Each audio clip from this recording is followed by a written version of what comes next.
Welcome to episode number 141 of About the Cards podcast live tonight on YouTube. As always, with me, host Stephen Loeffler at Junkbox Twins, Ben Wilson, hey, Trading Cards, and I'm Tim Shepler, Big Shep 71. We are podcast collectors for collectors, hoping to bring you a smart, insightful podcast discussing trading card collecting. We are live every Wednesday, 8 p.m. Pacific, 10 Central, on YouTube and Facebook Live. Follow us on Twitter at About the Cards. We're available as a podcast everywhere. Check out the website aboutthecards.wordpress.com. What is up, fellas? Which it should be noted about the blog that we had several reviews go live, kind of slacking in that, but several did go live last week. And to answer your question, I spent the last hour trying to put together an IKEA chair. And you're still alive. Yeah, we need to. I did.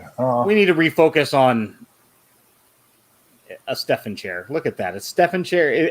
That's how I'm gonna start spelling your name now. I don't mind. We need to be more focused on bringing back the card reviews coming into the 2021 year. We kind of let that go for the last year and a half. You're not wrong. That's very true. Hey, real quick, Regular posts. I have a question for both of you guys. If this Saturday is daylight savings time, right? Saturday night, Sunday morning. So Spring forward bull. Yeah. So what happens on like eBay auctions, right? If I'm trying to snipe somebody and I've got an hour and 1 minute left, do I still have an hour and 1 minute, or do I drop to a minute with the time change? A minute. Hour and a minute. How does that work? Same like we had this when I worked at the grocery store. People would ask us all the time, well, do I get an extra hour for my work? No, you don't. Sorry. Unfortunately, no, it doesn't work like that. You have to work an extra hour. I always like to fall back because it always happens around my birthday, so I get like an extra hour of sleep. But I think we should get rid of this daylight savings time. I think we should just, like, when we spring forward, leave it there. I like when the sun is out till almost 8 o'clock at night. It's awesome. No. I like the extra hours sleep in the I think fall. we need to back when we fall back. That's where we should leave it. What, you want it to get dark early? I love dark. For once, I'm just in close your agreement blinds. with Shep. No, check this out, man. And also, Tim, it's been proven that I do my best sorting in the dark. That's true, but I did an add-on on my house, and we had to eliminate the bedroom window, and the city came by, and they're like, you got to put a window in your bedroom because it's got to be an egress window. And I'm just like, why? I like that there's no windows in there. They're like, it doesn't matter. You have to have an egress window. And I'm like, what's the smallest I can get? And they're like 24 by 36 or something like that, right? I'm like, all right, that's what I'm going to install. But I'll tell you this much. If there's a fire in my house, my fat ass is not fitting through no 24 by 36. I'm still going to go through I'll go through a wall before I got to climb up on I'm good. It's like, it's not going to be beneficial, but it's the law apparently here in beneficial.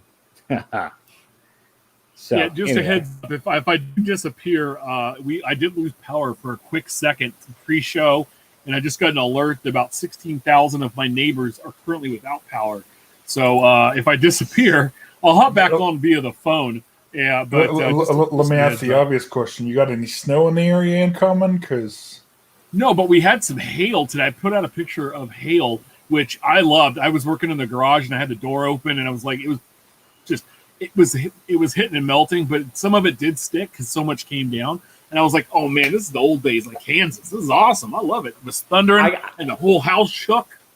I got none, and I was 20 minutes away from you. Yeah, it is crazy up here none. for a sec. Yeah. But in fact, I was on the phone. Shattered. I was on the phone with a coworker, and she's like, "Hey, is it raining right now?" And Tim, you know where I'm at off of I-5 and Florin Road. She's over off Laguna in 5. I mean, like literally 5 miles up the freeway for people that aren't in this area. And she's like, "It's pouring here," and I'm like outside, and I'm like right underneath the open sunny, and can see the dark clouds, and they're nowhere near me. And I'm like, "Why do the clouds hate me? Come over here. Ben likes the rain." So this week, I bought a new Giants hat, which I'm wearing tonight, and also, too, because our buddy Blake Jameson is painting his Project 70 Buster Posey. And I'm excited because I love Blake. So my favorite artist from Project 2020. is doing my PC guys. So obviously I'm going to be picking this card up. But the best deal that you can ever find, like, okay, so these hats went up from $38.99 or $37.99. They're now $41.99. And so at Lids, I'm sorry. Yeah, at Lids, you can buy into their premium program or whatever, right? It's $5. It's for a pass for the year. It gives you 20% off every purchase. I got $8 off my hat. I spent $5 to get $8 off, so I ended up saving $3. But for the rest of the year now, I get 20% off all my hats. So I'm super excited. So if you buy a lot of hats, and it works on their website, it works in store, check it out. It's pretty awesome. Just something I thought I'd share this week. And also, if you see behind me, I have 12 5,000 count boxes I've made disappear. And they're still there, my dude. They're still there, but they're not. These are what I'm using now. I'm using what they call a card house with 802s. So I'm going to show my update. Hopefully this weekend I'll have it all done. But it cut it down to 3.5 of those little cardboard homes. So it takes up a lot less space and a lot easier to get to my cards. Before we roll into our usual topics du jour, two things. One, next week I might be elsewhere. We'll see. And then two, I didn't say I might be on the show. I just said I'd be in a different locale. Indeed. Oh, so I already sent a DM to somebody to replace you for the show. But two, so we went to Target before the show, and IKEA to grab some stuff, obviously. And I found this. One, I found retail. Rip it. But I've never seen a value pack containing current year product, and I think this is their attempt in that they have signs up saying 3 items per whatnots per person to give you a little bit more than, because there's 2 packs per, to give you a little bit more of a chance to have some product. I mean, there were easily about 40 or 50 Rip on it. the Target shelf. Rip it. Yeah. I've gotten okay. So real quick before we get into the show tonight, while he's ripping retail packs, our buddy Ben Aguirre. I'm sorry. How have we been saying Ben's last name wrong for I don't know forever? Apparently, Aguirre. So it's Ben Aguirre, and I feel like I've known him for like a decade. I've been saying his name wrong. I told him this. I was like, it's not Mark McGeary, so it's Ben Aguirre.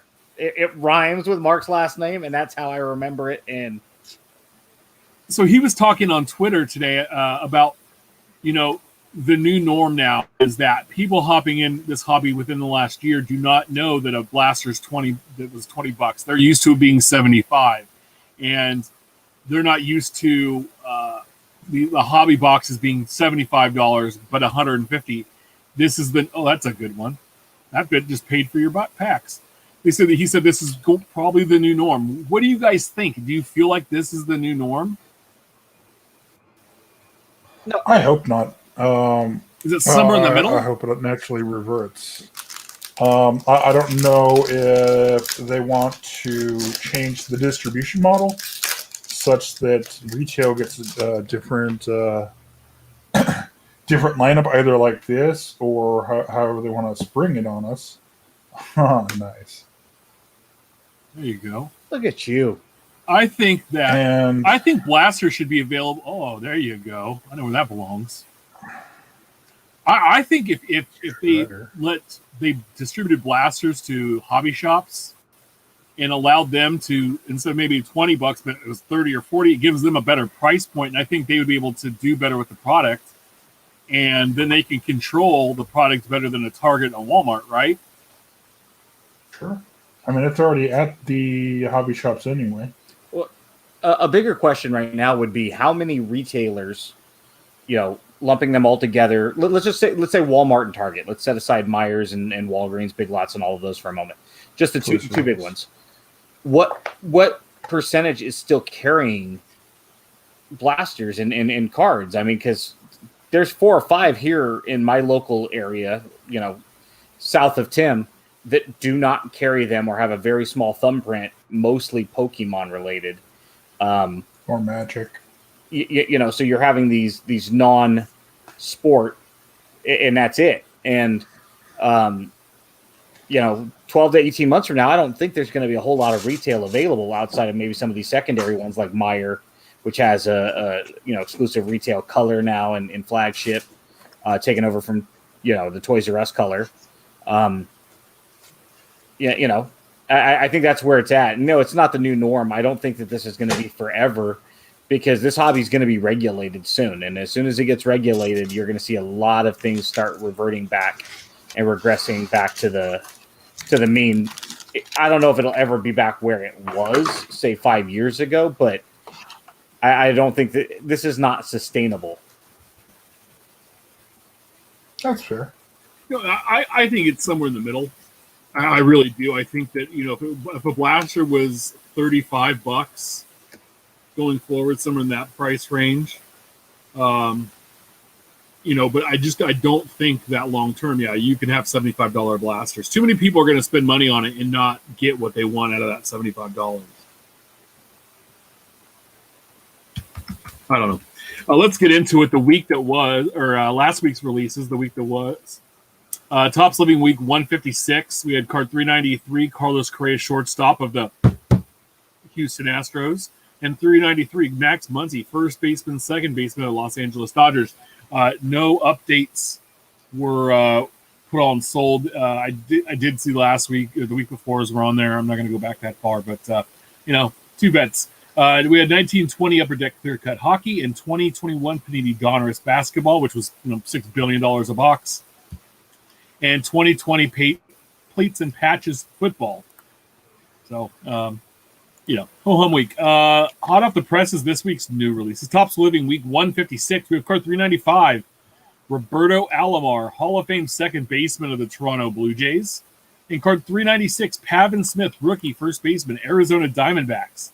I was surprised to see Pavin Smith on there because they're assuming, I guess did he come up last year and play? Because I know he wasn't in Series 1, but it was interesting that he popped up as one of the early rookies this year. He had 37 at-bats last season. Yeah, he came up. He had, looks like, 37 at-bats. He had 270. So that's college bet coming off the bench. Yeah. 12 games. Yeah, so I think it's no. And I like the Robbie Alomar that's hat backwards. He does belong as a Blue Jay. I remember I caught a foul ball of Robbie's back in Wichita when I went to a minor league. They had the Wichita Pilots were the minor league team they were the AA team for the Padres for a long time. Sandy came through there, Andy Bennis. My favorite player, a guy named Brad Pounders, was a first baseman power hitter. He has an 89 Fleer dual rookie card, which I had a ton of as a kid. He never made it. But his son ended up pitching for the Royals for a little bit. Brooks Pounders, yeah. Sorry. Not that common of a last name. Yeah, and so it's great to see Robbie. I know people were upset about him spitting on an umpire, which is unfortunate. But well, and I mean, if you're not going to roll him as a Blue Jay Indian, yeah, no Diamondback. Obviously. Oh, wasn't he also a Ray too? I think he was on a Ray in an Oriole. Is that one of those years where they've got Canseco and Wade Boggs and everyone together? McGrath on the cheap. Yeah. Let's sign all the old guys. I remember Wade Boggs, and this is why I hate Wade Boggs. It's not because of all his batting times. Awesome. He signed with the Rays, and in his contract, it said if he got his 3,000th hit as a Ray, he would go in the Hall of Fame as a Ray. That is some scummy dirtbag, chasing the money BS. Wait a minute, though. He's from Tampa, right? And he got his 3,000th hit, which was also a home run, which is awesome. But Boston did him wrong in the early 80s. They waited till he was 25, 26 years old to bring him up just because they could. you imagine what Wade Boggs would have done if he would have come up at 22, and it wasn't like he wasn't ready. But I don't think there there was a 24-year-old. Yeah, he debuted at 24. I don't think there was a whole lot, but I forget the whole backstory. But he could have come up at least a year or two earlier, and they held him down for a while. I don't think there was a whole lot of love. Yeah, because they had a guy named Carney Lansford playing third base. So what? You always say Carney Lansford's the best third baseman ever, so he was blocking this. I say that just to piss you off. It's just like when I say that Scott Brocious is the best third baseman with the last name that starts with the letter B. But anyway, yeah, I don't think Wade Boggs and Boston are best friends. So I don't think he really. Didn't he go in as a Red Sox? Because didn't they? Because at the time the Hall of Fame made a rule change, we just lost Steph because he hit the wrong button. I think they made a rule change saying that they were no longer going to allow the player to pick the team, I believe. Which is probably the correct choice, right? I mean, right? You don't want some dude having ended his career, Joe Montana goes and wins a Super Bowl with the Kansas City Chiefs, and all of a sudden he's a Chief. No, come on. You see these guys, they tail into their career winning a World Series, a walk-off career World Series, and hey, that's my team now. Yeah. He did go in as a Red Sox, at least on the plaque. Good. That's what it should be. The only guy without a team in the Hall of Fame. There's only one player that has no team affiliation. You know who it is? I used to know this. Is it super recent guy? He's no longer living. Gary Carter. No. Good question. He did play in Canada. Halladay? Yeah, Roy Halladay. Interesting. Yeah. His family talked with him and they said, hey, listen, both franchises mean so much to us, we can't pick. And doing old school A's Giants hat. Jesus. So it was interesting. Topps has talked about Topps living because we're getting close to card 400. So 100 was Babe Ruth, 200 was Mike Trout, 300 was Willie Mays, and so now 400. They said they kind of give us a hint. It's going to be a catcher. Who do you think it is? Because Johnny Bench was already card 373. So who do you guys think card 400 is going to be? I think Munson's obviously been done. Joe Mauer. Posey's been done. Yogi. It's a Yankee. Close to home.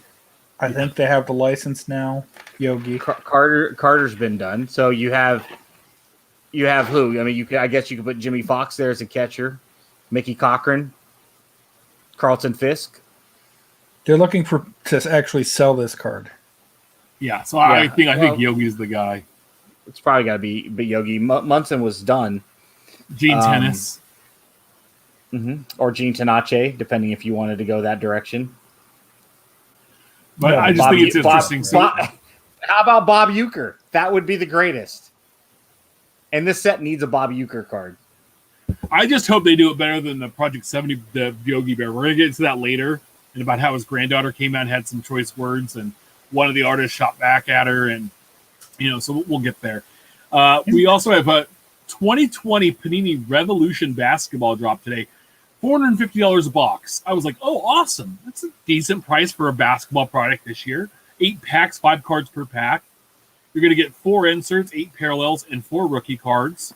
It's a 150-card base set. The release doesn't guarantee autographs or memorabilia in a box, but instead focuses on foil designs, bold inserts, and popping parallels. So then I was like, oh, no wonder it's only $450. Past releases, the parallels usually don't go the color out. Instead, the foil brings in some bigger patterns with unique names like Astro, Fractal, Cosmic, Sunburst, Lava, and Galactic. So it's just it's a really nice foily designed card. So there is autographs, and they're going to be of the bigger names, so they'll be, I guess, more prominent in some of the rookie stuff. But no, if I'm not mistaken, this took the place of Illusion, or is that still a release? Dude, I can't even keep track anymore. I mean, they have 30 some odd releases of basketball. Yeah. And then we're still getting 1920 product mixed in with a 2021 product. And No, maybe not. There's well, at least in football, there's illusion still. yeah, I don't know. There was one product they released that had an I type, or maybe it's an M type logo that they'd bounced it. It looks a lot similar to this. Mosaic. Maybe. Well, Mosaic came out as a standalone this year, so I don't know. I don't know. I don't know what I'm thinking of. If you do know, let us know. Why it's not a product anymore. 2020 Panini One Football drops Friday. $650 a box. It's one pack per box, one card per pack, one autograph total. So $650 for one autograph card. It's a rookie patch. There's rookie patch autographs of a jumbo swatch. There's premium rookie patch autographs, which use acetate stock. Rookie quad patch autographs. There are veteran patch autographs that not only have signatures and a premium swatch, but they're done in an optic chrome stock similar to Prism.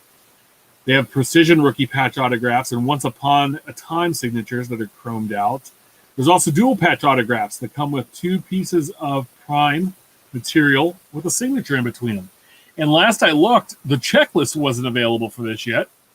Nope.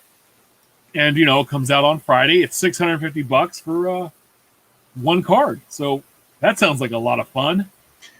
Well, and exactly. No offense to the few Raiders fans in chat, but I imagine dropping $650 and getting Josh Jacobs. Yeah, second year Josh Jacobs autograph. Like, oh, nice. Like Jerry Rice, okay, fine. Hey, that's cool. Mahomes jersey relic, sweet. Hot rookie quarterback. But you're not telling me you can't go buy a Jerry Rice autograph right now for $650 or less? So you could probably buy 2 or 3 of them. And have enough money left over for a Josh Jacobs. And that's what I don't get. Like, you could go buy a Herbert autograph for $650. Now, it might not come from this product, but good God. Anyway, here we go. 21 Donruss Baseball drops Friday, $150 a box, which the Donruss Baseball, still, that's a little bit. 24 packs per box, 8 cards per. And he cut out. Okay, sorry about that. What he was going to say was 24 packs per box. Right here? 8 cards per pack, I think you are. 2 auto, 1 mem, 29 parallels. 264 card. You're cutting. You're there. I'm just finishing. 264 card base set, 31 rated rookies. Following what they've done previously, where they had the rated rookies, the Diamond Kings, but not the one that I like. And then the base set, followed by 2 quote unquote short print, quote unquote base cards. The San Diego Chicken and Domingo Ayala. Last year, I believe they were foil, but they were like 1 a case, 2 a case at most, rare. Elite Series Dominator, the rookies return again, including the pink firework, which I absolutely love. Whammies as well. New players, rated prospects are back, which is interesting because my boy Luis Rice didn't get a base card, but he's in one of the new inserts they're announcing. Not the Unleashed, which take the player out into the wild with an illustrated backdrop, and the which are ridiculous, by the way. They are. I'll pull up the product preview here. As well, following in previous trends, we're up to 1987 for the backdrop. So there's autos, memorabilia with those as well. And let Chip take back over while I pull up the. No, I'm excited. Thank you. Sorry about that. I don't know what the hell's going on. The 87 design coming back in this is going to be pretty cool because with the autographs and the mem cards, it'll look pretty awesome. I'm digging that this is not the base, but one of the blue parallels. So you subtract out some of this blue in the background and put it in white. It's a pretty sleek looking design, I think. Yeah. And the rated prospects, I think, are pretty cool to have in there. The rookie inserts, whammies, looks awesome. And then Unleashed. Here's Unleashed. Dude, that is a dope insert. I really hope these aren't a rarity like the super short print types. I hope these are a little bit more than one a case because these look really amazing, and I'd love to have the full set. And then, so check out the Babe Ruth's relic here, but this is what one of the 87s will look like. Which kind of has a zebra effect with the patterned baseballs in the center. Yeah, no, I think I opened a lot of this last year because it was at the Dollar Tree, and I was just, dude, it was go in and I built the set. I had to go buy the chicken card and the Domingo Ayala card, which are part of the set. Are not.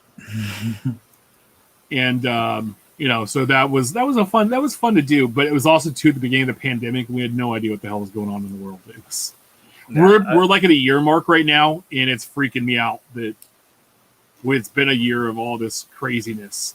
Donruss, I think Donruss and Gypsy Queen benefited tremendously just based on their time of their release, because for a good 3-4 weeks last March, that was literally all we had. This is what they are. The trending checklist.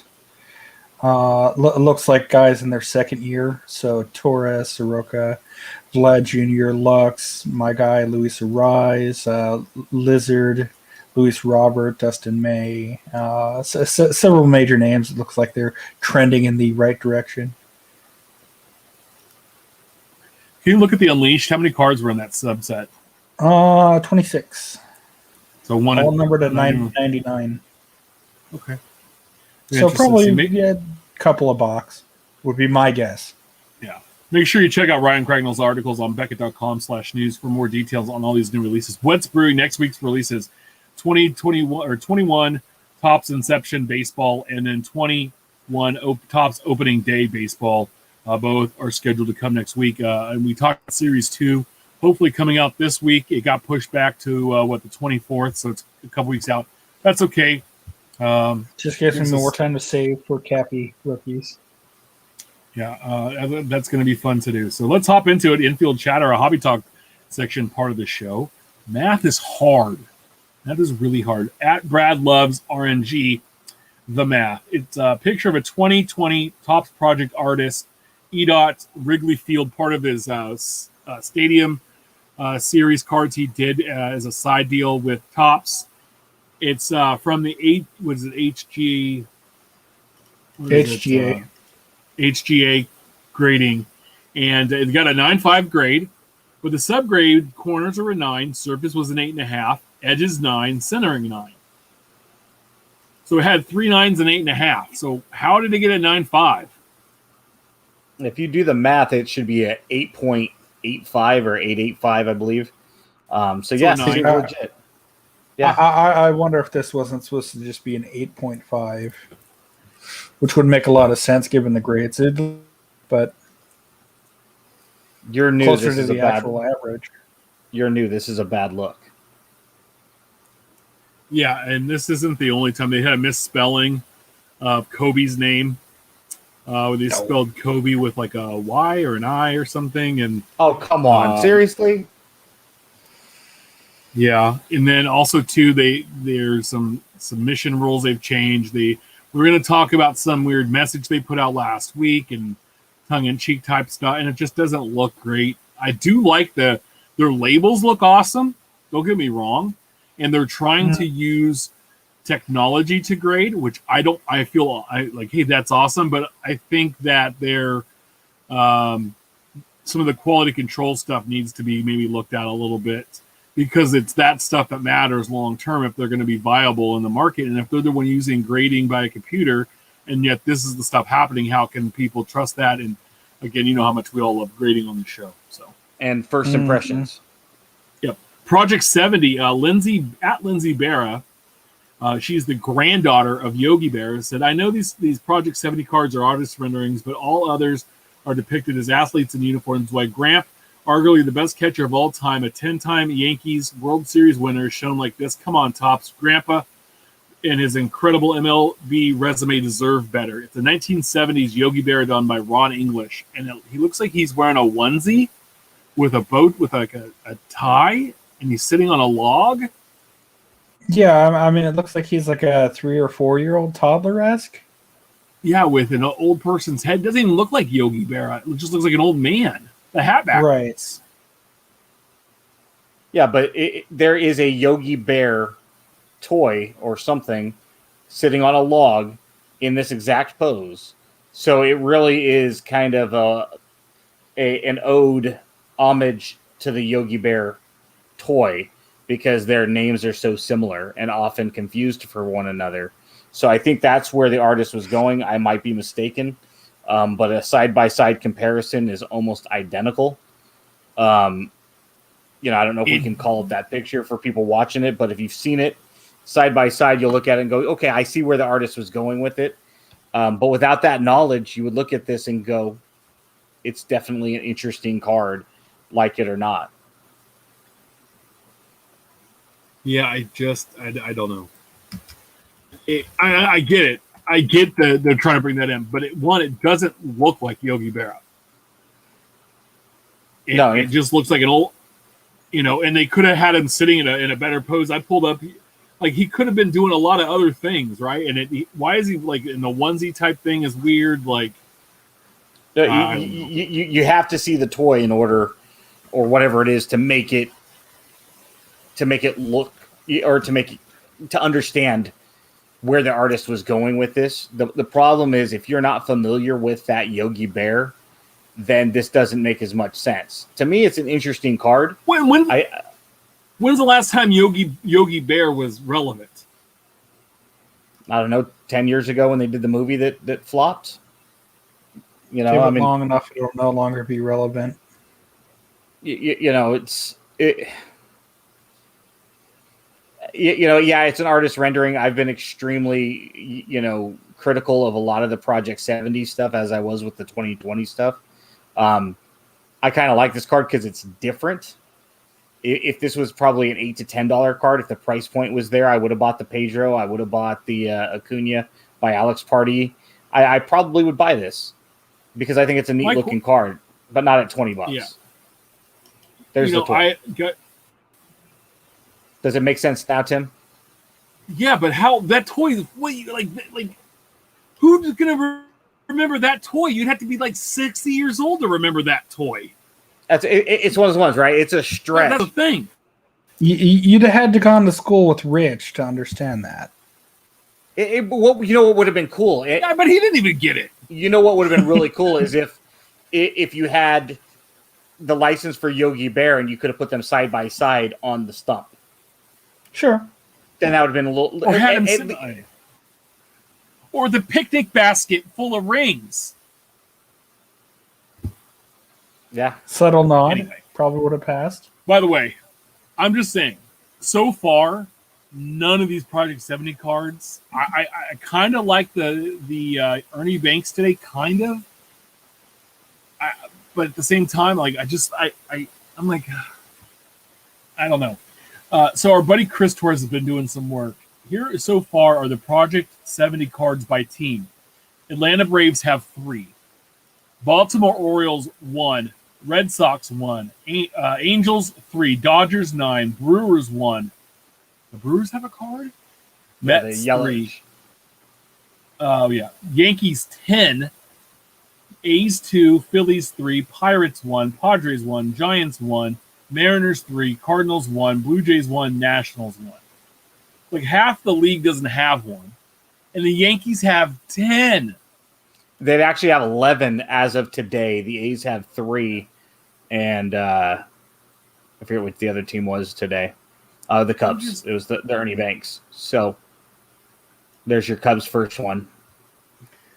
Okay, so I can understand a team like maybe the Diamondbacks or Tampa Bay, or as a parent in last year's Series 1, the Rangers only getting 1 But some of these other teams, like the White Sox or the Indians or the Cleveland baseball team or whatever they're going to go with this year, the Detroit Tigers, you telling me someone doesn't want to do a Ty Cobb?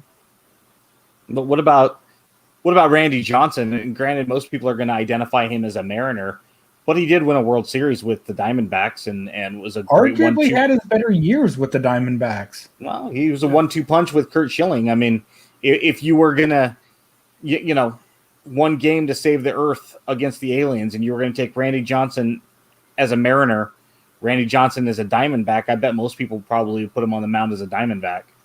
I've got to ask: are the aliens bird-like? Doesn't matter. This is your world. It's your story. So did you see, I like this, at Tees and Tops, I see what you did there, Matt Taylor. Well played. He had a Project 70 card of Jose Canseco, and it says, they call me Jose Canseco. But his Project 2020 card of McGuire says, and I'm Mark McGuire, and they're facing each other. That is awesome. If you catch the reference. Yeah. Yes. Again, you got to know them side by.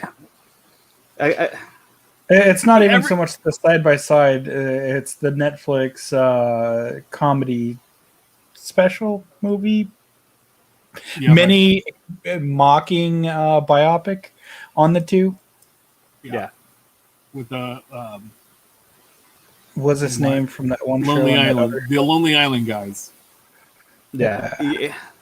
It as an A's fan, especially somebody that's planning on collecting them all and not necessarily the biggest fan of the two projects. It goes to figure that 40 plus cards in, 45 cards in, there are 3 A's, one by Andrew Thiel, one by Matt Taylor. 2 of the 3 have been by Project 2020 artists. So it's like I was really hoping all 3 of them up. Yeah, I bought them all right after they released. Probably within the first hour or so.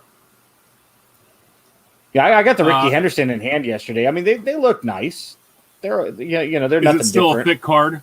Is it a 130-point card? Same thing. Same thing. The eBay folks are at it again. So at No Dak Rips said, well, this is comforting. This was a note message he received from an eBay seller.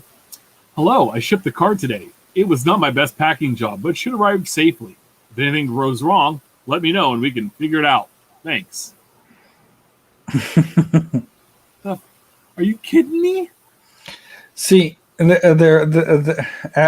that one basketball player learned earlier this week, sometimes it's okay to keep the inside words inside and not say them out loud.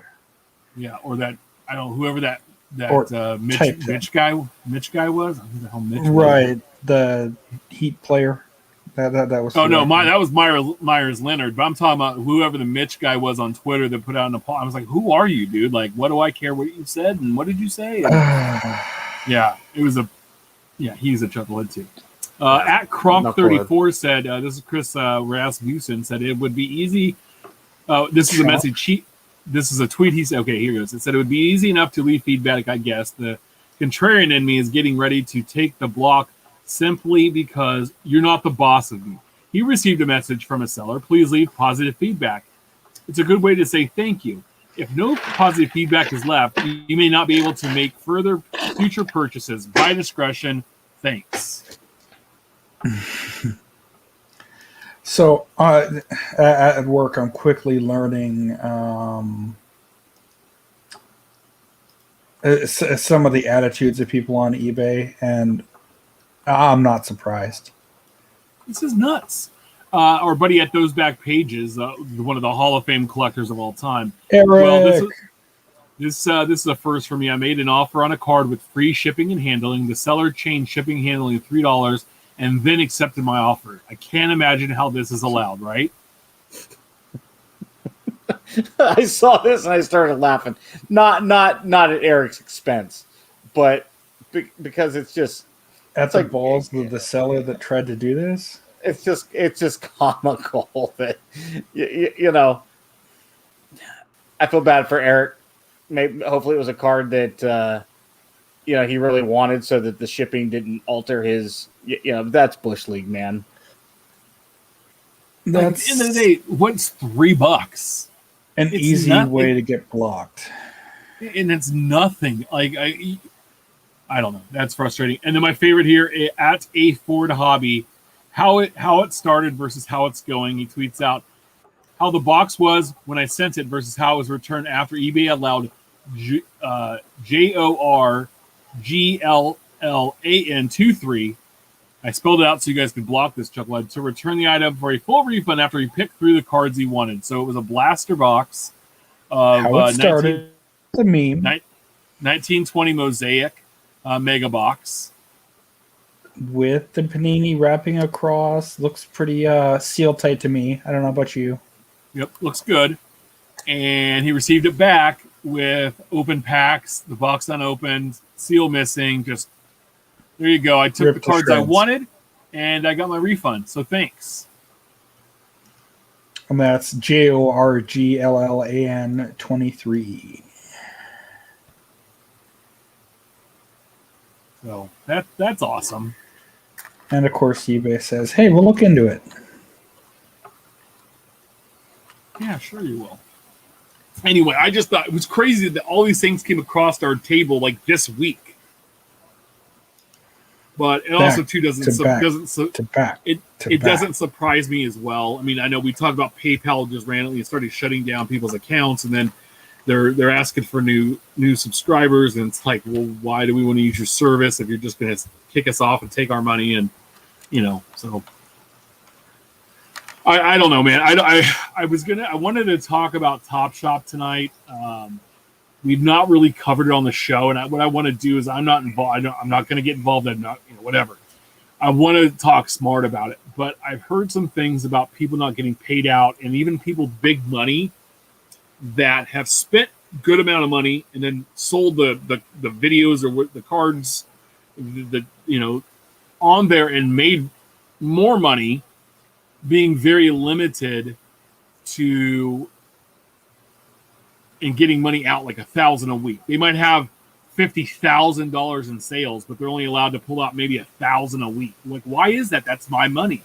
And the site's gone down and had some issues. And so I want to look into it more, but to me, like that sound, I know the NBA is involved and they've kind of promoted it and everything, but that sounds sketchy as shit. Like, hey, I sold all this stuff and yet you're not going to give me my money. It's frozen in this account because you want me to spend it on your site? Well, and it sounds like more so they have to actually generate the money to do it. But if you buy the card or you buy the video or the clip or whatever, like if Steph had one of Luka and I bought it for $5,000, I have to pay the $5,000. So it goes in, the company takes their percentage out, the rest goes into Steph's account. So right. I don't see. Yeah, my thing is like, why is that money able to be taken out?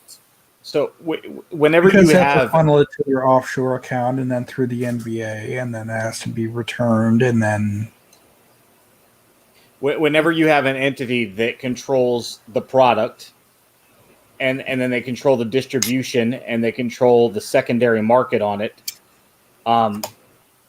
that's probably something you want to avoid. Have people made a lot of money on it? Yeah. I signed up for it. Supposedly, but they're not getting it. That's the thing. It's fictitious at this point. So I signed up for it last week just to kind of check it out, just to see what it was like, because, for this show, we probably should know, right? And it would not let me log in. They had suspended new user registrations because of the mass, hysteria about it, and they were just being overwhelmed. So I signed up with my main email account, and then it wouldn't let me into it because it wanted my Gmail or my Facebook account, which to me is just phishing. My main account is a Yahoo account, but it's like, yeah, you can't sign up with this. So now I get emails from them at my Yahoo account, but if I want to log in to buy a pack or to buy a product, I've got to do it through my Gmail account, which is interesting, right? Mm-hmm. And then you get in there and they're like, hey, we have 60,000 packs available. Get in line. And then they're advertising this podcast style talk. I had to have it on mute because I was at work. But I was in line at like 387,000 because I hopped in like 12 minutes after they dropped. And then they refresh every once in a while saying, we have under 40,000 packs left. You're in line at 311,000. It's like, yeah, odds of you getting an actual pack, which are like $9 or $14, depending on the drop. But yeah, it's just extremely fishy. I know a lot of people have made money on it. It's bringing a lot of interest in people into the hobby. It reeks of, we've got your money, so we're going to make money off of the interest before we let it out. That is really how pyramid schemes work. We're gonna take money from A, or from C and give it to B, and B to give it to A. But in the meantime, we're gonna funnel it through our accounts and do it so slow that we're gonna be able to do whatever the hell we want with your money. They're not gonna let you cash out right away. Yeah. Why aren't they letting people cash out? That's the strange thing to me. Like, and honestly, we don't know. And like I said, I want to get more educated on this before we talk about it. But if you guys, I wanted to put it out there tonight. I talked to my buddy who's opened a handful of packs, and done it. And he's like, hey, I'm not the best to talk about this, but he gave me his experience.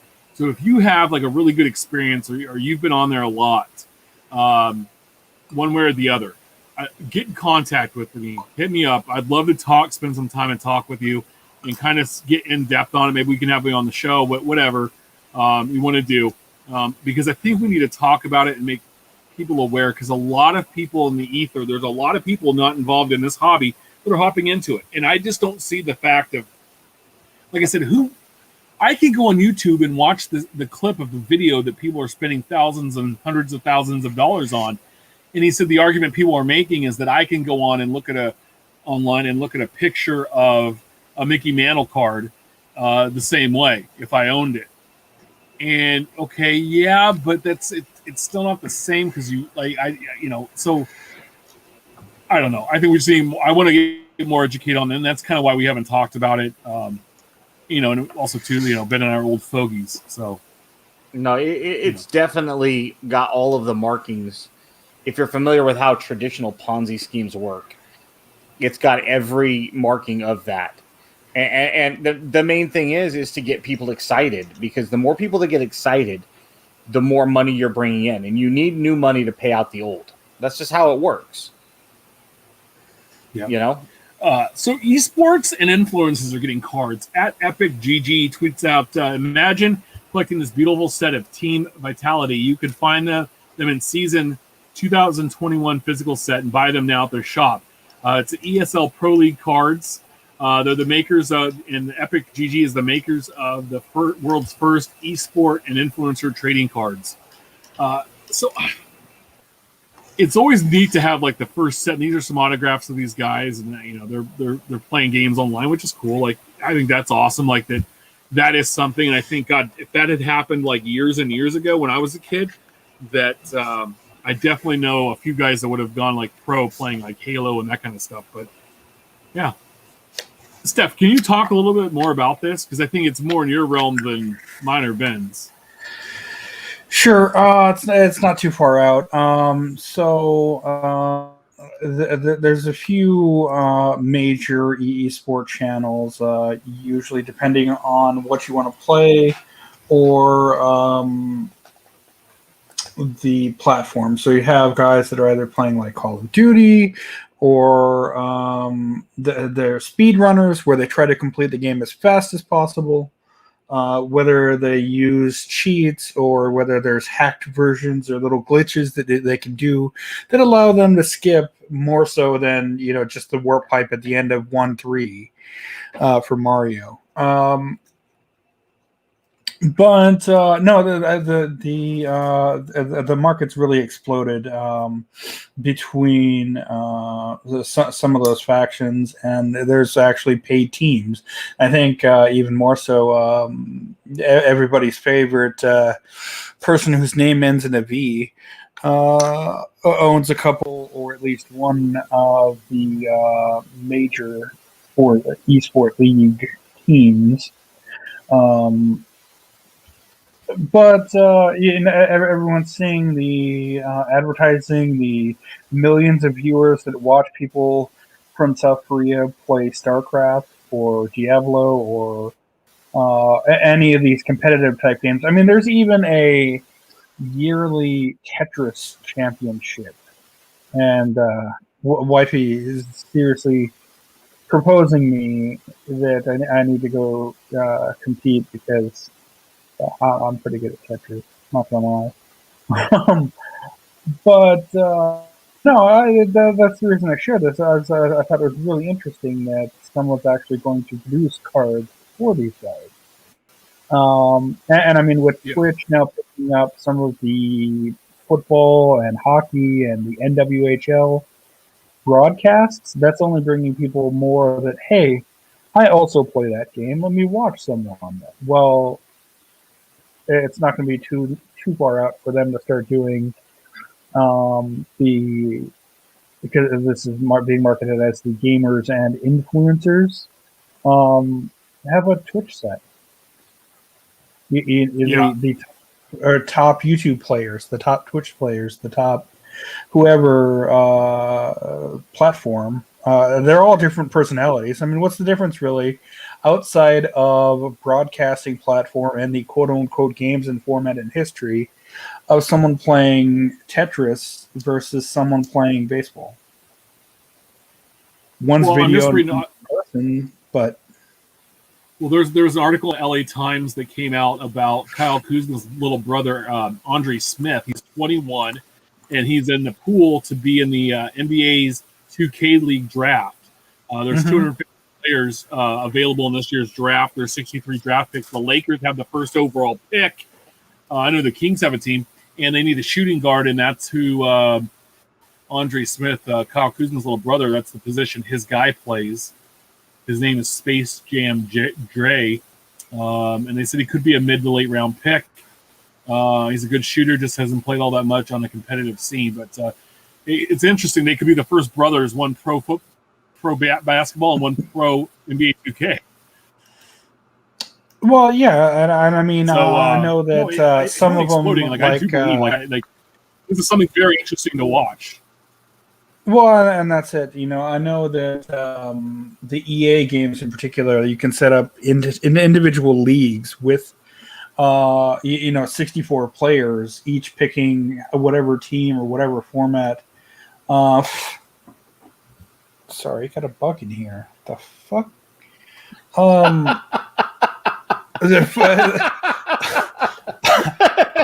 That just happened. No, either basketball or NHL hockey. You can set up a team with your 8 best friends, 16 best friends, and play out tournaments like it's the Stanley Cup Finals. Fuck y'all. I just can't wait until you guys left. Until they bring back NCAA 2000 and whatever 35, whenever it's going to come out again. They did announce actually that they're going to make it next year for this upcoming season. I can't wait. I don't care if it's $250. I will buy it because that game is the best game it's ever existed. Grading is still a scam, everybody. I'm telling you right now. At Certified Card tweets out mission success. He tweets out a picture of an 86-87 Fleer Jordan PSA 4 that was cracked and resubmitted to BGS and received an 8. So doubled in score. He says, if anybody is wondering, I did not alter the card in any way. Card, in my opinion, should have gotten no way it should have gotten a 4, so we cracked it and resubmitted. But really, like, to me, this is then what does it matter? It's arbitrary numbers. If one company says it's a 4, and it's a pretty good looking card, I mean, the bottom right corner has some color loss, and then there's a white top right corner has a little white spot. It's a good looking card. I don't think it should have ever been a 4. I don't think it should be an 8, but at the same time that you can go from a 4 to an 8 by going from one company to the next. And, I was watching a video Card Collector 2, our buddy Ryan over in Ohio, and he got a big PSA submission back, and he's going through and like, you know, the grades on the cards and going, yeah, this is, it got a 9, but it should have, I think, got a 10. I'm going to relook and crack. And it's like, that. A card. It's because the I know it's crazy. If a card is a 9, it's a 9, right? I mean, if the three of us set some guidelines, right? We were going to start this virtual grading card company right here on the About the Cards podcast next week, and we're going to set some guidelines. And the three of us took a look at the exact same card. What are the odds of us giving the exact same grade? If we were not trying to be a jackass, right? One of us trying to just be funny, and you know, if we were being serious about it, because this is going to be our new income moving forward. Odds of us giving the same exact grade are highly unlikely and highly improbable. Just is. You know? Yeah.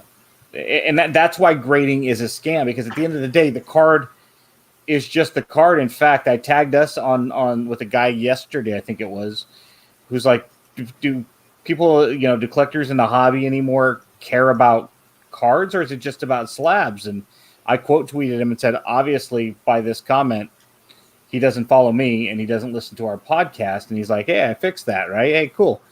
But there's a lot of people out there that agree with the three of us that would rather hold a raw card in our hand than a slab.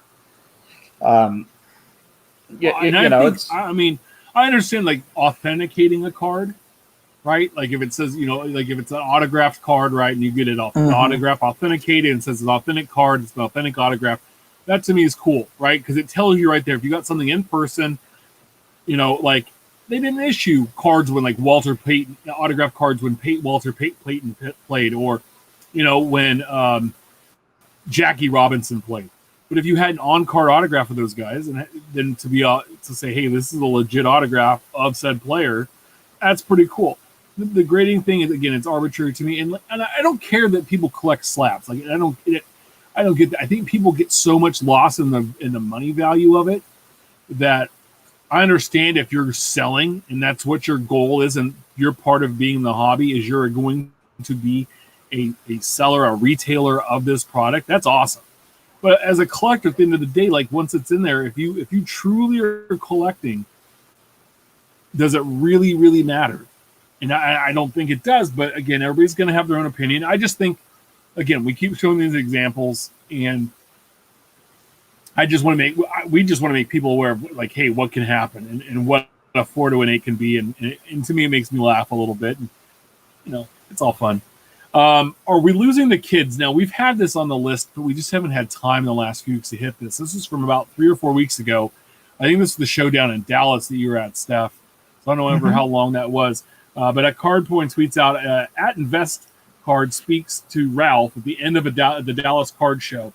Ralph's biggest worry about the hobby, there aren't enough affordable options for kids. And as Ralph points out, if you lose the kids, you lose the future. Now, Ralph, God bless him, he was probably, in his mid to late 70s. Somewhere in there. Yeah, and he talks for a little bit. It's a great thing. I think we will retweet out the link and everything. But no, I want to talk about. We've talked about this a long time, you know, about losing the kids and stuff. And that's true because, like, if we need seller or buyers for this stuff in 10 or 15 years, we have to have younger people that are going to want this stuff. And you know, I don't think that cheap products like back in the day, like Collector's Choice or Triple Play, are what we need. But what do you think we? Yeah, I mean, what do you think we can do to help kids? Market to what they like. I know that Pokemon's taking a huge surge again. I know that Fortnite is huge. And some of the sets, I was recently noticed that Fortnite in particular, that Panini produces, there is a America's produced and a European printed. So there's now even duplicates for them to collect if they choose to go down that route. No, it's not so much marketing to kids as I guess my main point is. It's not so much marketing to kids with product. It's finding what they want and getting it to them. Yeah, but what do kids want these days? Kids want what the market dictates, which is they want the hits. They want basketball. They want shiny. They want whatever sells. They want. There was an interesting YouTube video on Facebook the other day of a guy who had filmed himself in a Target, and they were basically doing it like DMV, where you take numbers and then you can stand around social distancing 6 feet apart. But instead of lining up waiting for the vendor, you basically, hey, if you Steph, you're number 1, then you go stand over there in the women's section, and Tim, you're number 13, you go stand over there by the Starbucks, and they'll call your number, and then you get how many ever they're going to allow you. And the guy went around and he was asking some people. It was a very eclectic group of individuals. What are you guys collecting? And most people that he had asked are like, hey, whatever's available. I'm just going to buy whatever. And to me, my thought was more than half of these people are not collectors. They're literally just there to flip and try to make money. And then, hey, more power to them if that's what they want to do. But that's really where we're at. The problem isn't trying to get the kids into this hobby. The problem is keeping the adults.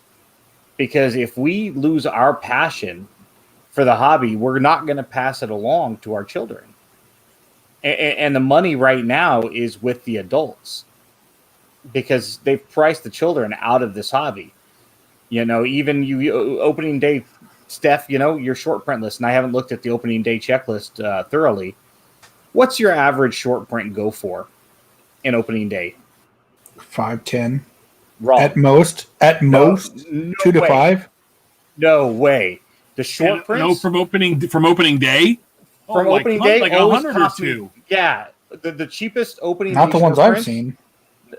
The cheapest A's short prints I've seen in recent years have cost me anywhere from $30 to $75 because that's what they go for. The problem is not enough of this product gets opened.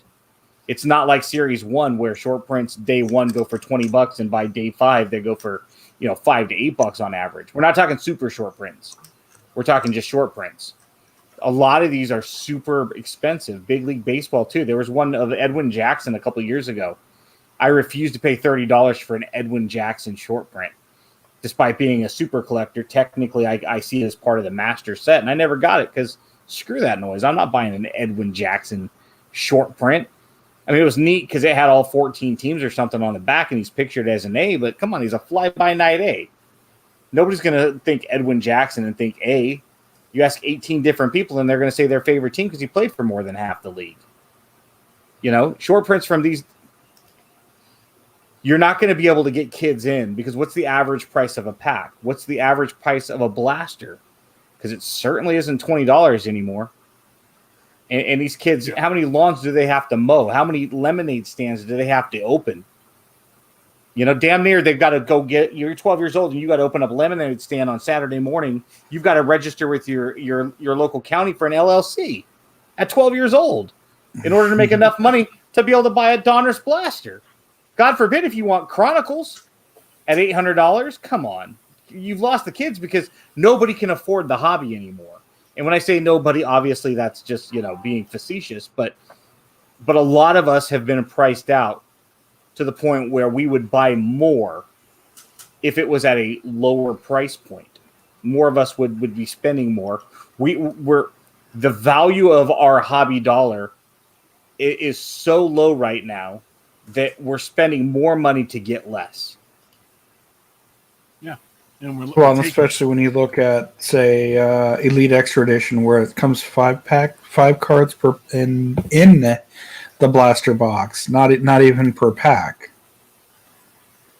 Yeah. So, guys, end of exclusive. This is another topic we've had on here for a bit. We haven't gotten to. James Good at Run Good Life put out a tweet a while back that said, I think the hobby is in desperate need of ending exclusives between card manufacturers and the leagues. Competition between Topps, Upper Deck, Panini, Leaf, etc.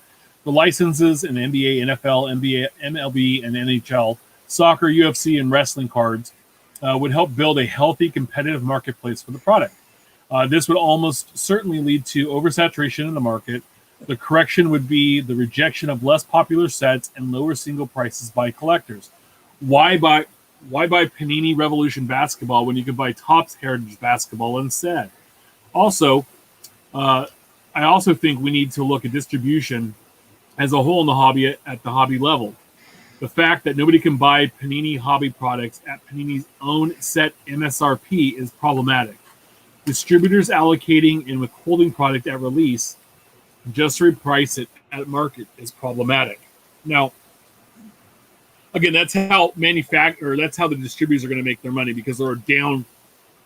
We all remember the 2013 football season.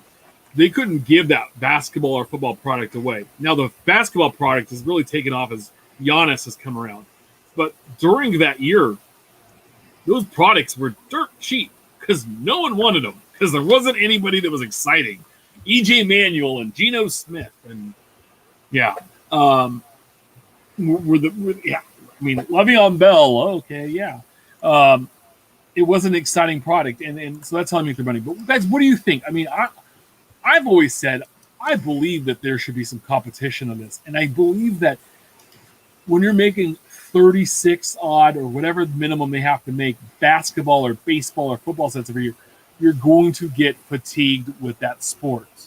But if you could only make 15, but now you got to make 15 basketball, 15 football, 15 hockey, and 15 football, your competitive juices, your inspiration is going to be there because guess what? You don't have to think, okay, how many times do we could put Derek Jeter in a set or Aaron Judge or Mike Trout like over and over again, right? Well, and even more so, just some actual set design improvements. I mean, how many fancy painting, white background, border, high-end Topps products do we need? Or Panini, for that matter. Flawless, Inception, Tier 1, Museum Collection. Some of those are nice. I'm not saying that. However, they all look identical. If I were to pull out a card from one of these $400 or $500 a box packs and something from a $200 pack or Diamond Kings even, and say, tell me which one you think is the most expensive, would you be able to tell the difference if you knew nothing about the hobby? Even then, it's hard. And even well, exactly. I mean, look at the designs for Topps in like the 70s, 80s, when they had football and baseball and basketball and hockey. Each one had a distinct design. But see, there's one variable that is extremely important when we're talking about exclusive licenses. I mean, there's not a collector in the world that I can fathom that would come at us and say, no, exclusives are good, right? Exclusives are not good by definition, right? It excludes everything else, and we've talked about it, this hobby being, this industry being an oligopoly, and exclusive licenses within oligopolies are extremely challenging and bad for the industry as a whole. But the reason that they exist is because the leagues allow it. If you're Major League Baseball and you want $50 million for your license, and you could divide that up, $30 million to Topps and 10 to Panini and 10 to Upper Deck, or you could just, Topps says, hey, I'll just give you the $50 million right now. Cool. Now I've only got to deal with one company, and I can hold them. I can hold them responsible if there's any licensing or trademark or registration issues. It's extremely easy for the company. I'll take that check. I'll cash it. You can have everybody underneath this license and forget about it. And that's what it is. Major League Baseball deals with Topps and Topps alone. Period. End of discussion. They don't have to worry about Panini. I know they've got a frayed relationship with Upper Deck, or I believe that to still be true, and it's something that Upper Deck has tried to repair over the years, and hopefully they can. And but the other issue too is it never gets to market, right? We're seeing this right now in the NFL with players being tagged on these franchise tags. They're not allowed to be free agents under the system. so they don't become a traditional and true free agent. Same thing happens. Topps is licensed up in 2025, for example. 2023, they renegotiate the deal with Major League Baseball. It never allows Panini or Upper Deck or Leaf or new company ABC to come in and write a check. Let's say that Mark Cuban and the Sherman Group got together and they decided, hey, we're going to go get that Topps license from Topps. Good for them. Well, only if Topps and Major League Baseball allow that license to become a quote unquote free agent, and it hasn't happened. And if you're Topps, you're going to do whatever. Yeah, if you're Topps, you're going to do whatever you can, and to keep your exclusive. To secure it. Yeah, because if they lose that, they're done.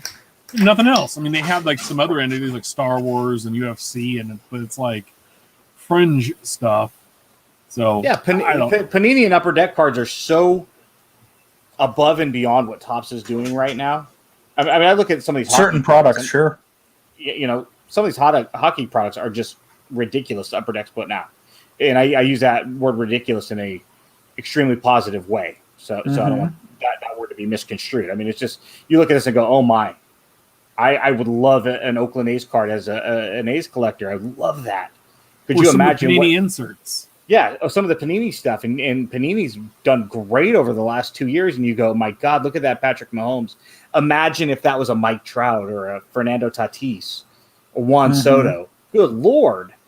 But Topps is lazy with it. Yeah, and we know that Panini makes baseball products, right? And because they do work with the players, but again, I just, the logo thing, they could do a lot better. Their designs would be so much better if they were able to use the whole thing in different photos. Topps right now. You know who Topps is?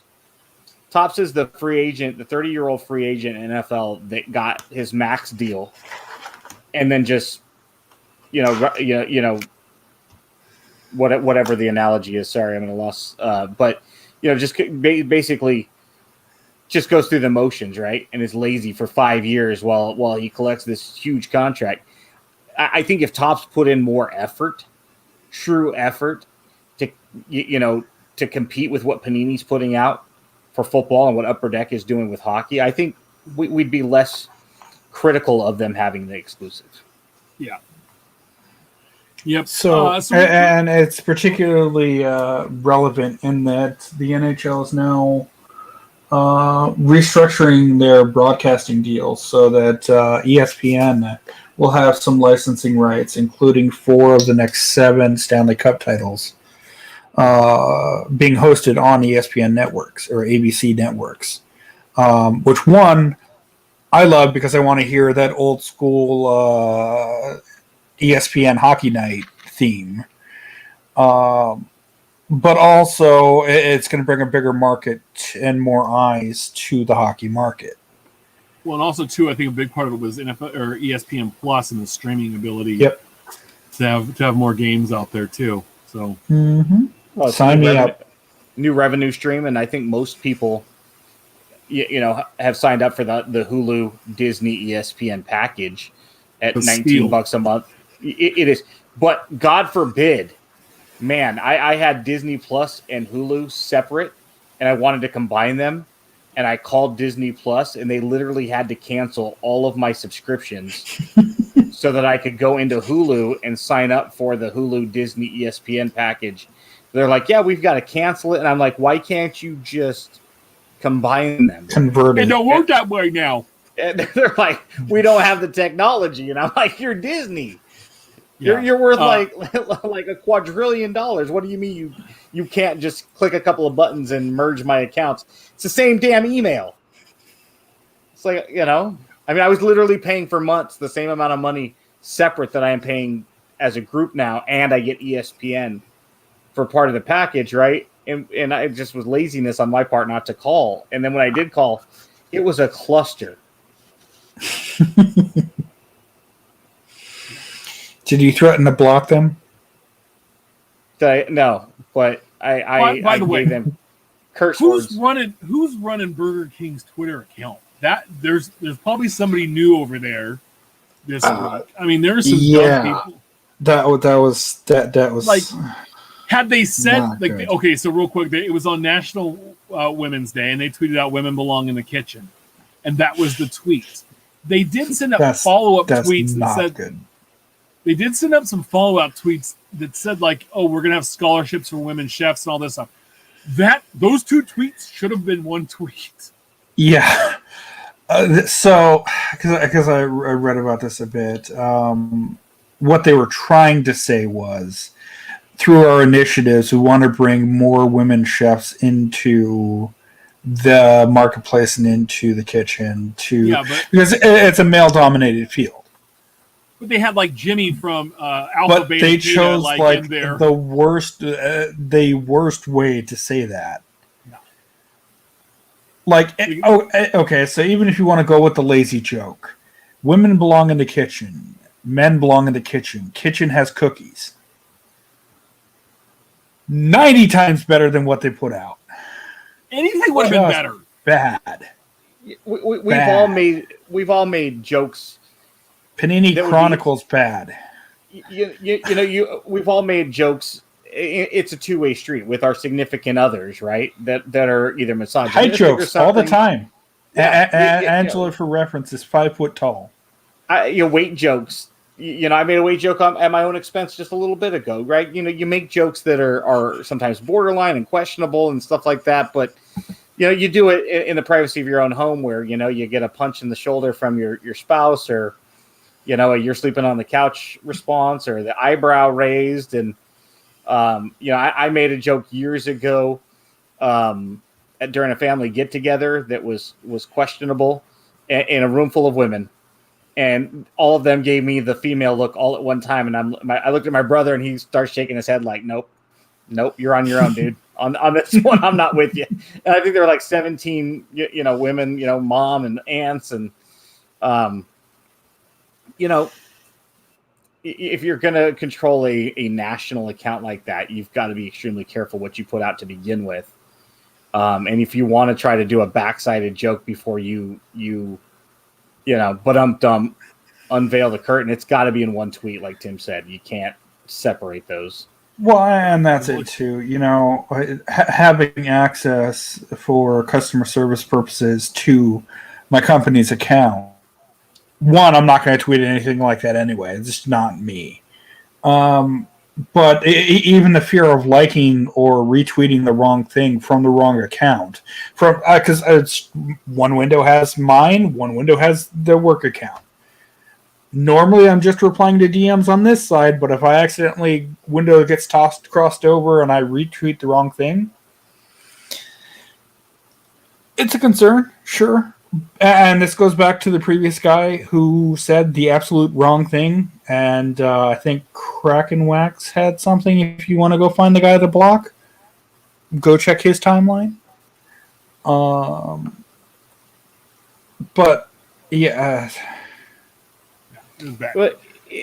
And we've all accidentally, when I say we, use it loosely because I can't speak for everybody, but most of us have sent a text message to the wrong person. In fact, I was sending one to Matt Major the other day, a couple weeks back, about a Topps Living card, and I accidentally sent it to my boss. I was like, "Hey, I sign me up for a such and such Topps Living," and she never responded. But when I went back in there, I realized, whoops, thank God that's all it was, right? Because what if it had been something meant for one of your guys' eyes or Heather's eyes, or you send something, or even just not necessarily something innocent, but the way it's worded. Yeah, and sometimes I'm guilty of this a lot of times when I'm typing out a tweet because of my writing style. It comes across as, even to my wife, which she'll be like, "Hey, what's wrong?" Nothing's wrong. I'm me. I just wrote what I wrote, and she's taking it as that. And a lot of times on Twitter, Facebook, people can take things out of context because the sarcasm, the inflection, the tone is lost. You don't get that in-person feel where you can see that somebody's face and realize that they're trying to make a joke. It's just text, and text can be taken out of context by any number of people. I forget exactly what Julian Edelman had said to Myers Leonard in his personal letter to him, but he had basically said, even something done accidentally can have long-term ramifications. And I'm paraphrasing. I don't have the exact quote in front of me, but there's a lot of truth in what Julian Edelman had written. Sometimes something taken out of context can roll downhill a hell of a lot quicker than intended, especially if somebody gets a hold of that doesn't understand. Mm-hmm. I run into that all the time with people that don't follow me on Twitter, and then they hop in and they take it left when it was meant right. And everybody else that knows me knows to roll with it or plays along because it's meant with a good old joshing. It's meant with a level of sarcasm for fun. And a lot of times people take this stuff, way out of. That's why you got to be careful. And we're all guilty of that. We've all said something like that. Just like a while back, I had said something to another Twitter account, and I said, your mom. And he's like, my mom's sick. And it's like, I don't know you. How was I to know that? It was a yo mama joke type thing, right? I was being juvenile and trying to be like a 7th grader where everything was yo mom, right? Just like now, everything is that's what she said. And a your mom joke works in every context and every situation until somebody takes it personal and says, hey, my mom is no longer with us. Then no, it's not funny anymore. I'm stealing this from Beckett for a question of the week, and I think this is going to be the question of the week here for the next handful of weeks, but it'll be quite slightly modified. You're going to take a 9-pocket page, guys, and I want your 80s starting lineup. So this is a catcher, first, second, short, third, an outfield, and a starting pitcher. And you had to pick one player. Somebody can't follow the rules. And one of the guys is a starting pitcher, by the way. So, Ben, who is your starting catcher on your 1980s team? With no offense to Carlton Fisk, I chose Gary Carter. Nice. You go through your list here. First base and all the rest of them. Hit them all. Sure. Mark McGuire edged out Don Mattingly. Obviously, that's kind of a homer pick, but he was great. I had Ryan Sandberg at second base, Cal Ripken at shortstop, Boggs over Brett at third base. Ricky Henderson was a no-brainer in left field. Dale Murphy in center, Tony Gwynn in right, and my starting pitcher came down to 2 guys, but I gave it to Nolan Ryan over Roger Clemens. That's not a bad team. Now, my favorite thing is I did not pick Sandberg, Ripken, Ozzie Smith, and Boggs, and all because, like, as a kid, I couldn't stand those guys because they were always on the All-Star team, no matter how good or bad they were that season. They were just, here, you're on the All-Star team.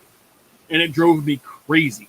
So some of my spots might not be perfect because of that, because my hatred still for those guys today. I did, on my team, I left off Ricky, and it's because I knew he's going to be on Ben's, because our outfield would have been very, very similar. But I love the pick of Ricky and Dale. I just wanted to kind of have a little bit different of a team. But I could pick this. I mean, this is a solid team from the 1980s. You'd win quite a few games with this squad.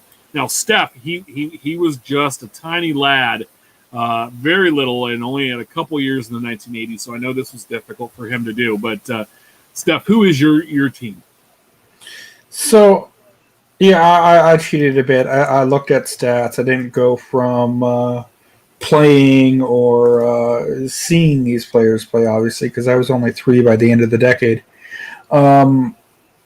So I solely went off BBRef and a couple Reddit posts of people that were compiling the best players of this decade, the best players of that decade by position, by team, et cetera, et cetera, et cetera, to throw together my team.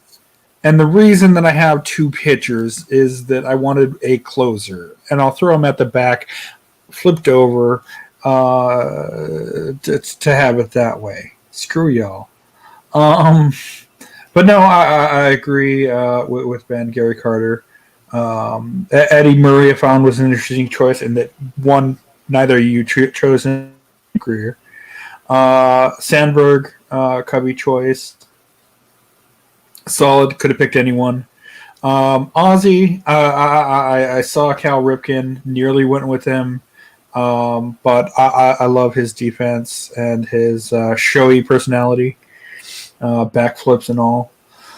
Mentioned earlier on the show, Wade Boggs looked up his minor league stats here not too long ago. Sure, he was only 18, 19, 20, 21, etc. But is heading over 300 each year. Ridiculous. I would imagine an extra 300, 400, 500 hits had he made it to the majors earlier or in different times. Left field, can't not go with Ricky. Sorry, Tim. Stolen bases and all. The hits, the everything else. Excellent leadoff hitter. You're not wrong. Decent. I wanted to have some more names on the list, and in this next one of the only decent athletics to ever play. Center field.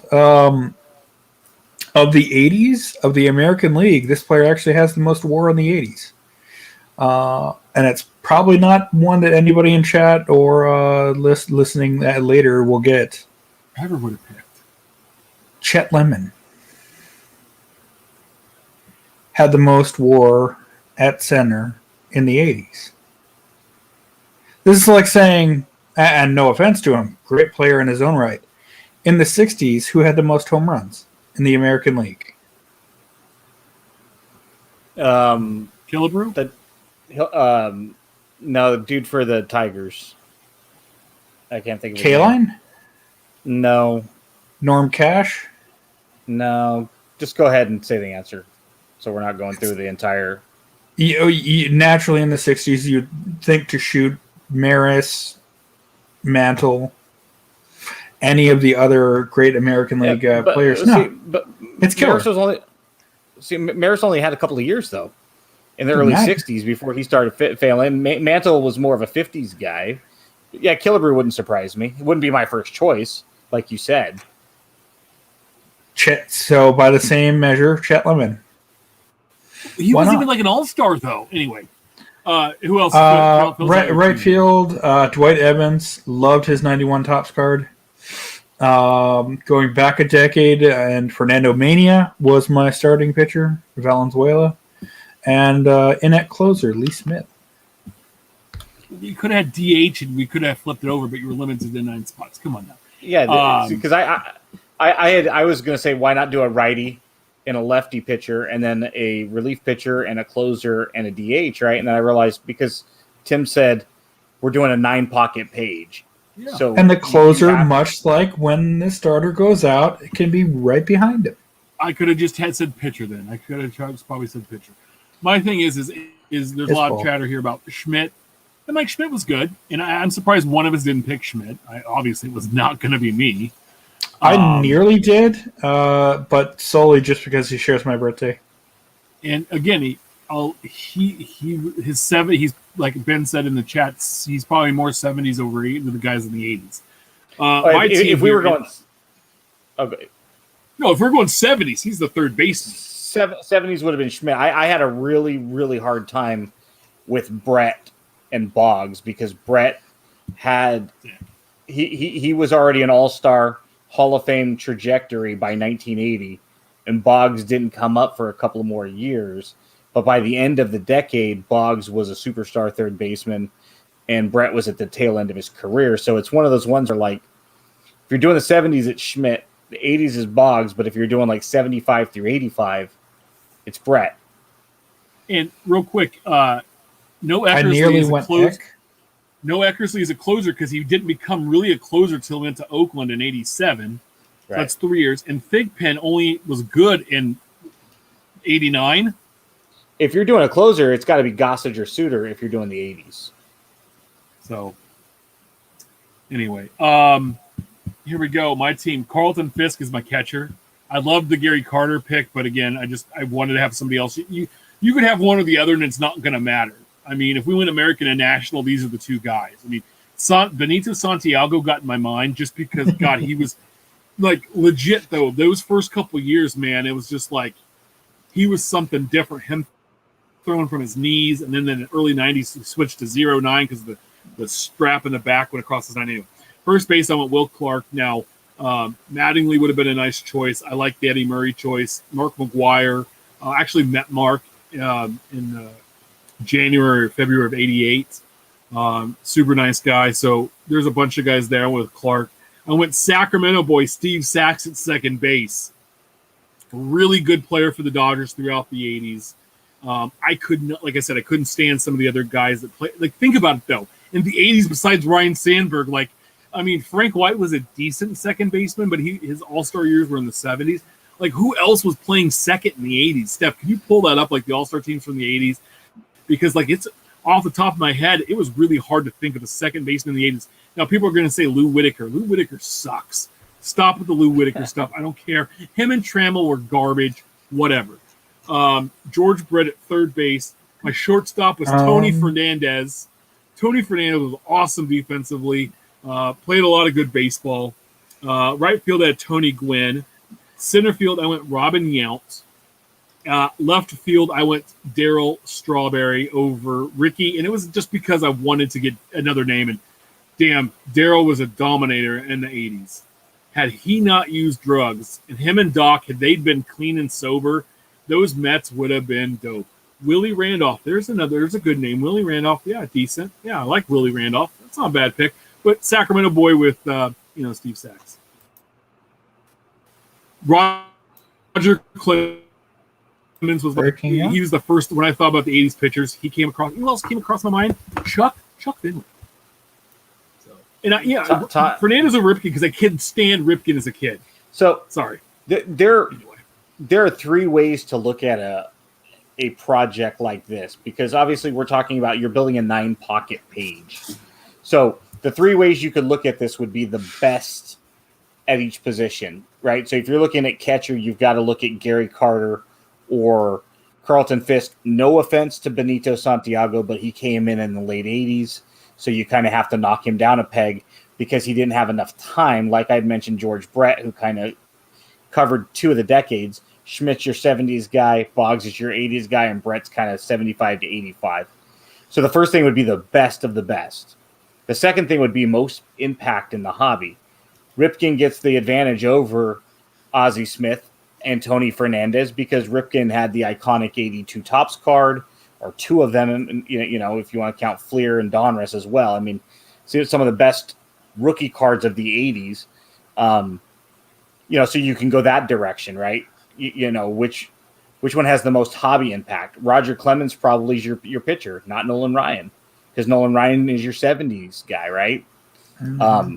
And then the third way would be your flat-ass favorite, your favorite guy. You love Benito Santiago, love the way Tony Pena used to sit with his stance, with his leg out. For me, McGuire at first base, Julio Franco gets on my list. Fun guys that you just really, really enjoyed, and it doesn't have to be a superstar. So for me, and I asked that too when Tim was like, "Hey, let's do this." Okay, what are we looking at? Are we looking at best of the best, or are we looking at most impact on the hobby? Because now all of a sudden, Fernando Valenzuela of the early '80s has to come into the conversation. He didn't do it over the whole decade, so maybe he doesn't get that pick as a result, but you can't deny the impact he had in the early 80s on our hobby. And he was fun. Here's some interesting guys we left off. Hall of Famer Tim Raines, who had quite a few handfuls of All-Star games. Jim Rice was not selected. Let's see, who else here? Like we said, Mattingly wasn't picked. I'm surprised that Steph didn't pick Kirby Puckett. Did any of us pick Robin Yount? I did. I said put him in center, but you know what? I look back. The first couple years, I should have put him at short because he was a shortstop, but he spent most of the '80s in the outfield. But I saw him really high on some shortstop lists over Ripken. Andre Dawson was a guy I considered instead of Dale Murphy. And honestly, when you're doing something like this, you probably shouldn't do left, center, and right as much as just 3 outfielders. Yeah. No, I wanted to be difficult, but we're going to do that. And I like it, though, because it really forces you, though, to go by position, and it makes some tough choices. And that's kind of what I wanted, and it brings up these nice little arguments. So next week, we're going to do the 1990s. And so we'll start to really hit our wheelhouse because, God, if I did not like baseball in the 90s, man, I ate it up all the time. So that's going to be a fun conversation. We're going to do the 2000s, the 2010s, and then we're going to do the 2020s. So we're going to predict into the future, a 9-pocket page of guys that could be the one at the end of in 2029 or January of 2030. We're going to see who would be on that page. So you said you wanted the All-Star roster second base? Yeah. Some guys so in 80, you had Willie Randolph and Davey Lopes. 81, Davey Lopes switched leagues, or they're showing it backwards, and Willie Randolph again. 82, Bobby Grish and Manny Trillo. Next year, 83, Steve Sachs and Manny Trillo. 84, Lou Whitaker appears for the first time, and Ryan Sandberg. 85, Tom Herr. Yeah, Lou Whitaker. He had one good year. Kevin Jones mentioned him in the chat. Lou Whitaker, Sandberg, 86, 87. Sandberg and Randolph again, 88. Paul Molitor and Sandberg. And then 89 starting lineup had Sandberg and Julio Franco. Oh, damn it. I could have picked Julio. I'm changing it. No. Only with Sachs, but Julio would have been a good one. I forgot. See, I just remember the 90s Julio Franco. All-Star games and award shows are like, they're just cheap because a lot of times it's just popularity, right?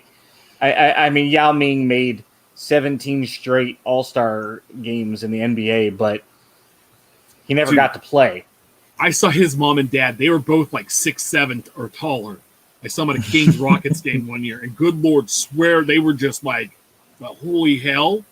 So, but yeah, it's a fun conversation, and and that's what it's about. Like I just because like again as a kid, like I went back to like 10-year-old Tim and just being like, I don't care how good Ryan Sandberg is, like, and throw his baseball card against the wall.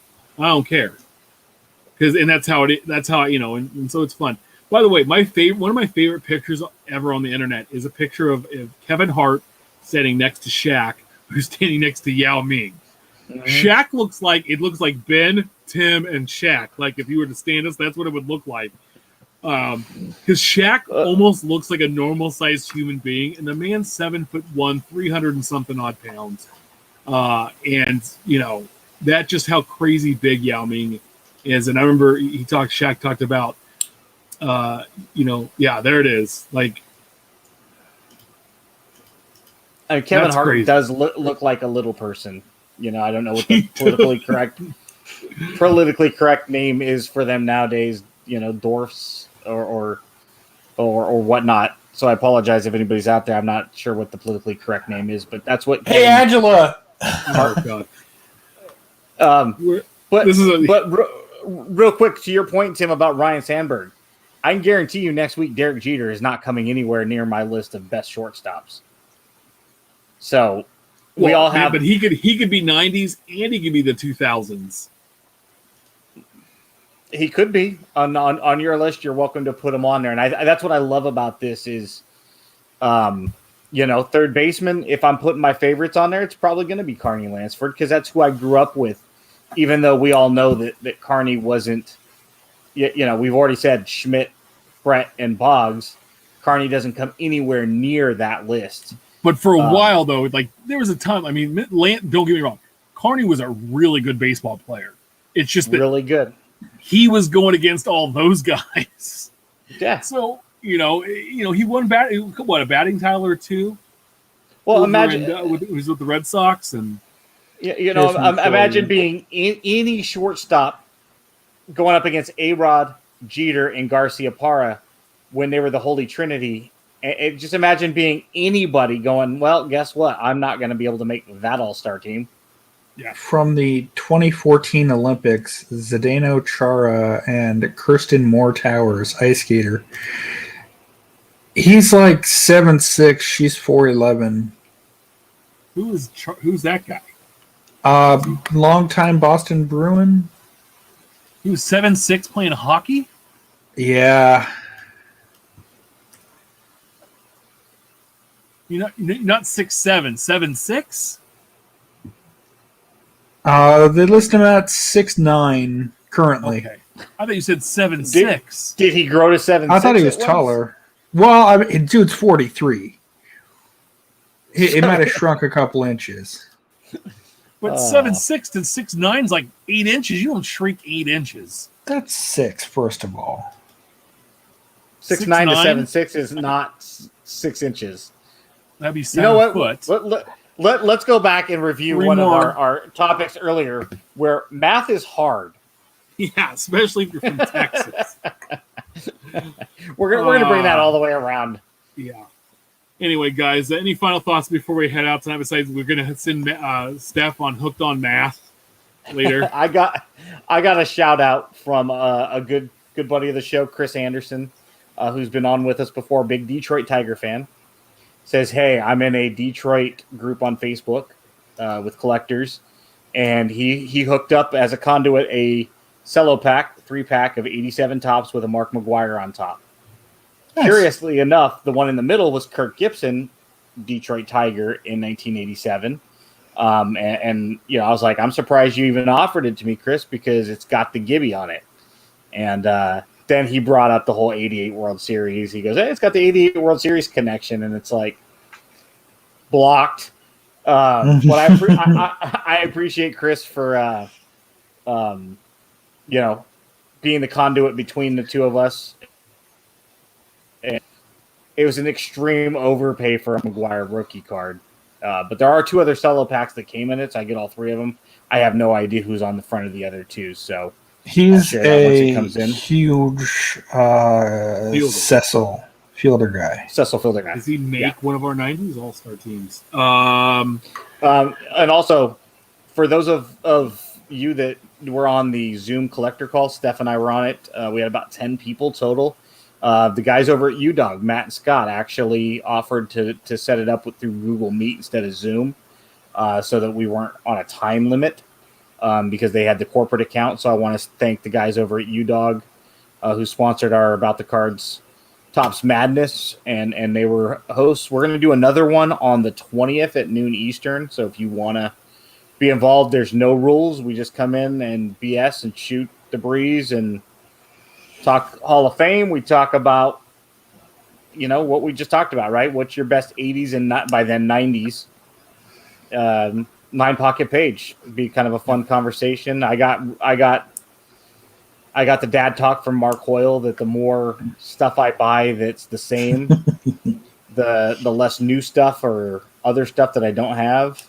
So look forward to seeing you, and I appreciate everybody that hopped in last week.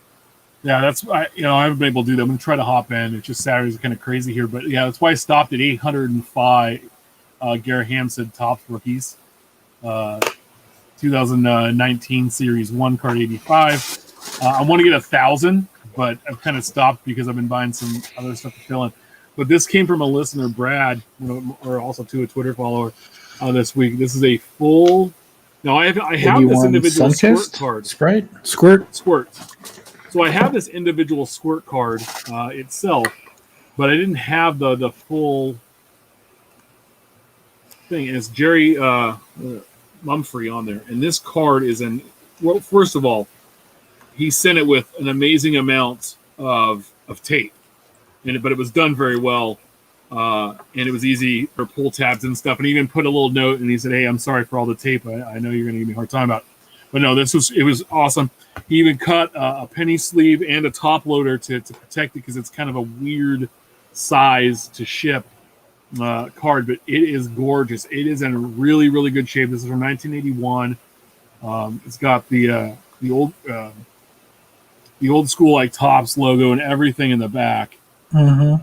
It's a gorgeous card, and so I'm very happy to add the full thing to my PC. And I just want to say, hey, thanks, man. And there's been a lot of people sending some really good stuff this past few weeks, and I love to trade. So if you're down and you have some Brett cards or some Giants cards or Royals cards, and you want to trade, hit me up and we can work something out. There you go. Gallery. Take. Unless it's a Garrett Hampson from Gallery. Saturday, I'm on the. We put the kids down for a nap, and I'm like, I turn on the TV and I turn it to MLB Network, and the Angels are playing the Rockies, and I go, man, I'd hope to get C.G. Hamp get in the bat. The dude's batting. As I turned it on, he did fly out to left, but I was like, yeah, that's cool. So great to see baseball back. So no, two things here. One, I don't know that we're going to the card show this weekend. There's supposed to be another huge one. I think Rich skipped out on work already to set up his booths. Don't know if we do go, we'll make a post and we'll have a review next week. And then, second of all, huge thanks for Andrew / Bayside Breakers. He completed my Series 1 and tossed in some extra goodies for me. Love the package. Thank you for finishing my Series 1. And, yeah, we'll see where I stream from next week. That's cool. It's funny.